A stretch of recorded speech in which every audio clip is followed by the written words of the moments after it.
నమస్కారం. దేశ భాషలందు తెలుగు లెస్స అని చాటిన సాహితీ సమరాంగణ సార్వభౌముడు శ్రీకృష్ణదేవరాయలు విజయనగర సామ్రాజ్య పటం చూపిస్తూ క్రీశ 1509 నుండి 1529 వరకు విజయనగర సామ్రాజ్యాన్ని పాలించిన తుళువ వంశపు గొప్ప చక్రవర్తి ఈయన.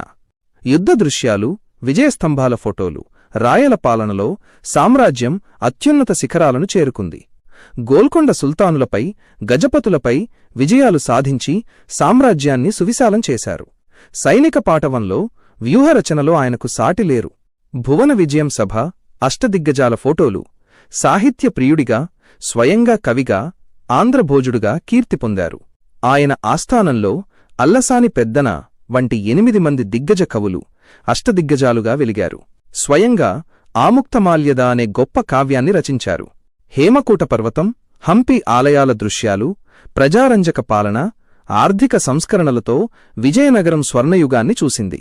హంపి వైభవం, దేవాలయాల నిర్మాణం ఆయన కళాపోషణకు నిదర్శనాలు. తిరుమల శ్రీనివాసుడికి పరమభక్తుడిగా ఎన్నో సేవలు చేశారు. రాయల విగ్రహం లేదా చిత్తరువు వీరత్వానికి, పరిపాలనా దక్షతకు, సాహిత్య పోషణకు మారుపేరు శ్రీకృష్ణదేవరాయలు. ఆయన గొప్పదనం భారత చరిత్రలో